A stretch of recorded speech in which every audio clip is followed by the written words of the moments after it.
पाठ्यपुस्तक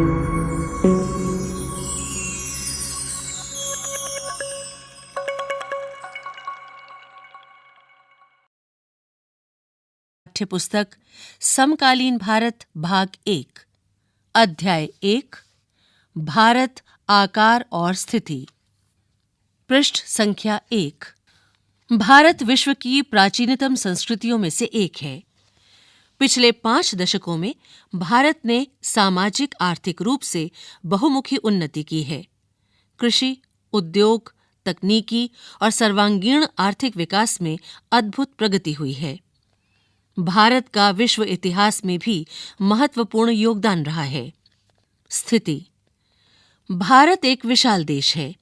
ये उत्तरी गोलार्ध में स्थित है। चित्र संख्या 1.1। इस चित्र में ग्लोब को दर्शाया गया है। इसमें मुख्य रूप से भारत को दिखाया गया है। इसका मुख्य भाग 8 डिग्री 4 मिनट उत्तर से 37 डिग्री 6 मिनट उत्तर अक्षांश तथा 68 डिग्री 7 मिनट पूर्व से 97 डिग्री 25 मिनट पूर्व देशांतर तक है।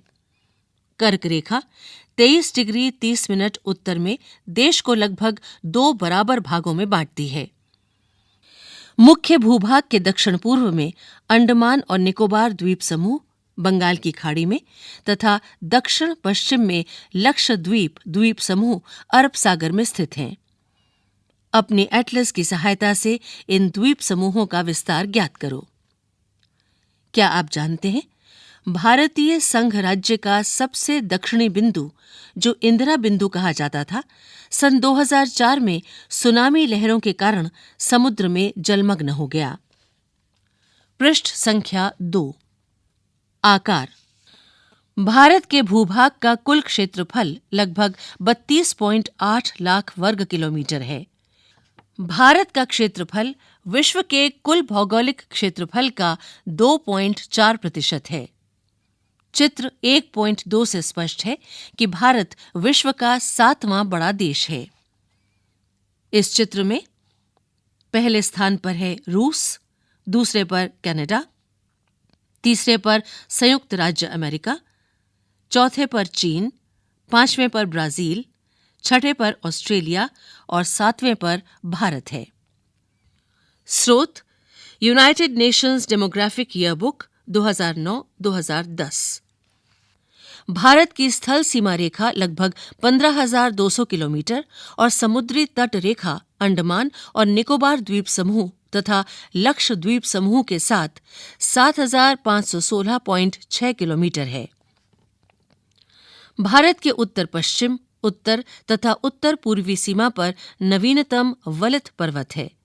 इसके दक्षिण का भूभाग उत्तर में चौड़ा है और 22 डिग्री उत्तरी अक्षांश से हिंद महासागर की ओर संकरा होता गया है।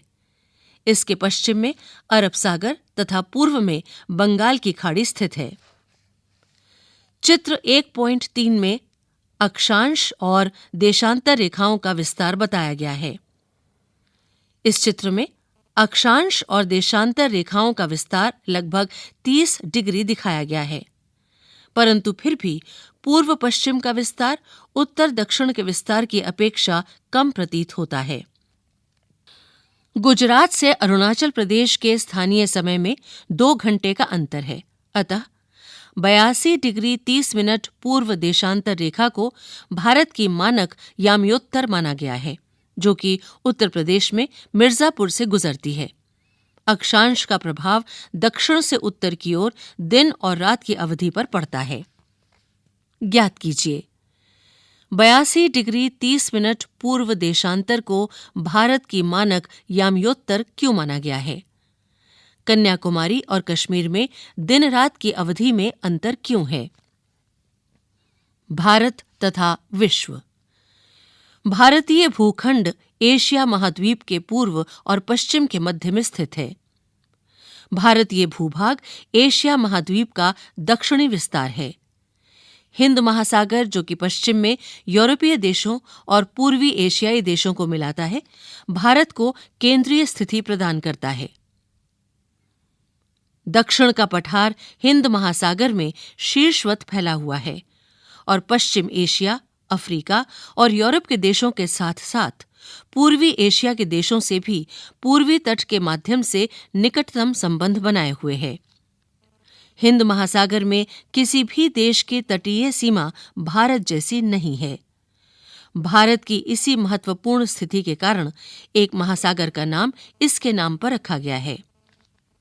क्या आप जानते हैं, सन 1869 में स्वेज नहर के खुलने से भारत और यूरोप के बीच दूरी 7000 किलोमीटर कम हो गई है।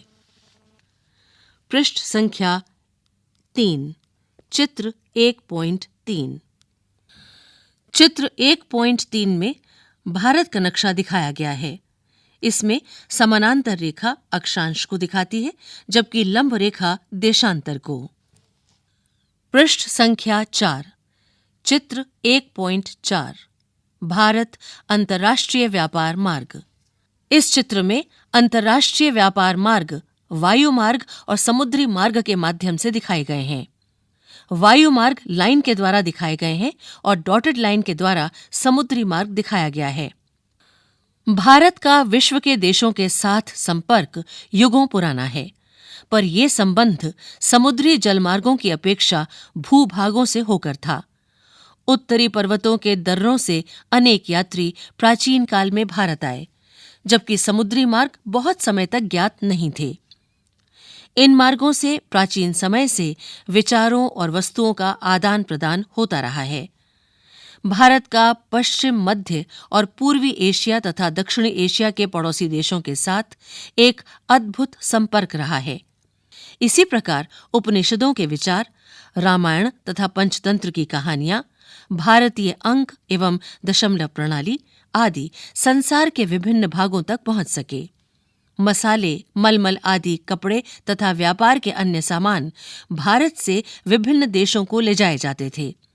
इसके विपरीत यूनानी स्थापत्य कला तथा पश्चिमी एशिया की वास्तुकला के प्रतीक मीनारों तथा गुंबदों का प्रभाव हमारे देश के विभिन्न भागों में देखा गया। पृष्ठ संख्या 5, भारत के पड़ोसी देश। भारत का दक्षिण एशिया में एक महत्वपूर्ण स्थान है।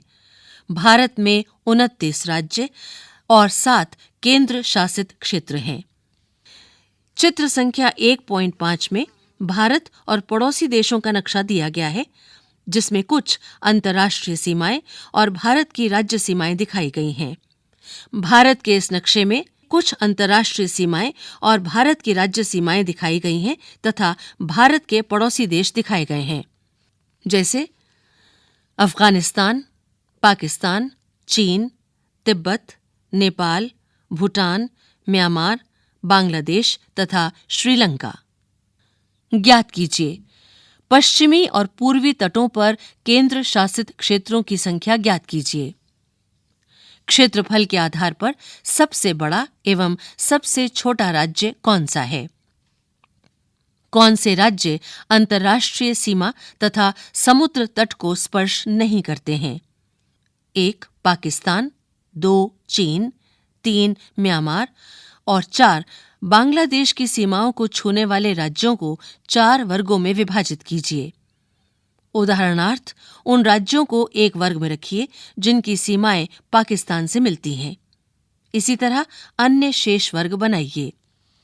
भारत की भूमि की सीमाएं उत्तर पश्चिम में पाकिस्तान और अफगानिस्तान के साथ, उत्तर में चीन, तिब्बत, नेपाल और भूटान के साथ तथा पूर्व में म्यांमार व बांग्लादेश के साथ हैं।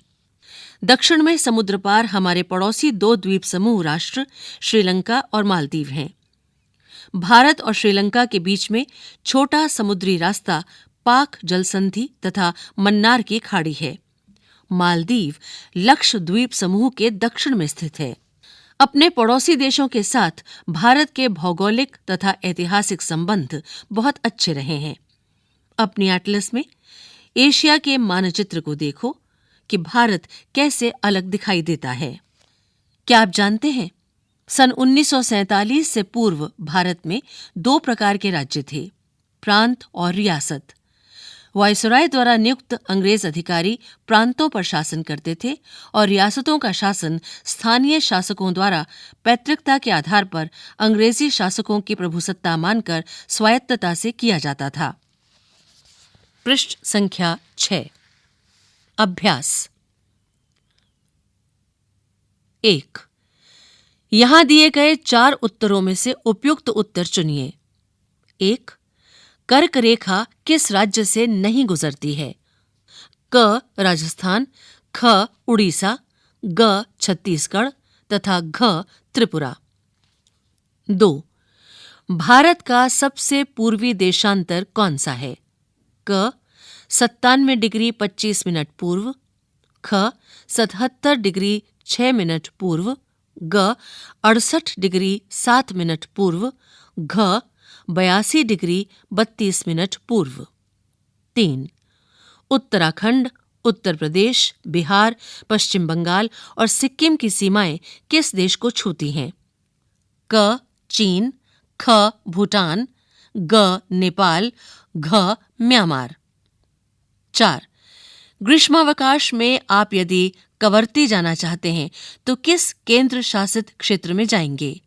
क पुडुचेरी, ख लक्षद्वीप, ग अंडमान और निकोबार, घ दीव और दमन।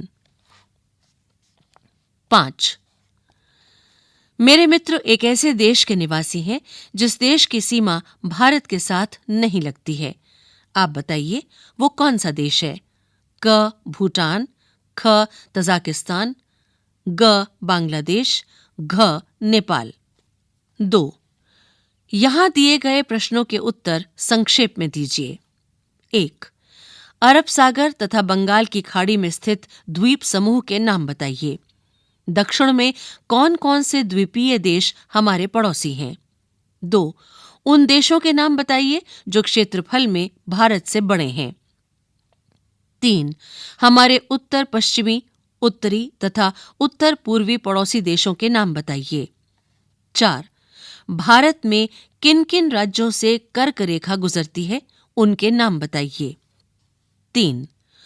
सूर्योदय अरुणाचल प्रदेश के पूर्वी भाग में गुजरात के पश्चिमी भाग की अपेक्षा 2 घंटे पहले क्यों होता है, जबकि दोनों राज्यों में घड़ी एक ही समय दर्शाती है? स्पष्ट कीजिए। 4।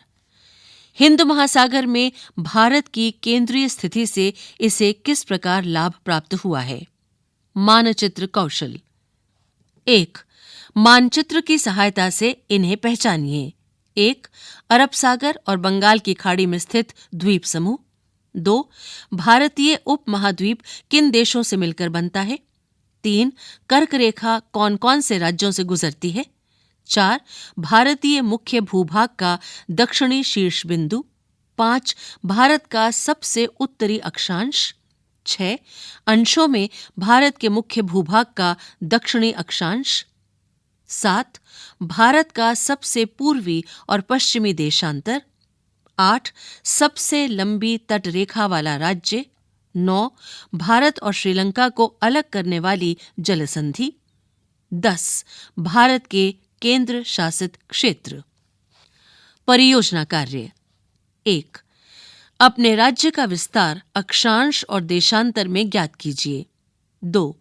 रेशम मार्ग के बारे में सूचना एकत्र कीजिए। ये भी ज्ञात कीजिए कि किन नई विकास योजनाओं द्वारा उच्च पर्वतीय क्षेत्रों में आवागमन के मार्ग विकसित किए गए हैं।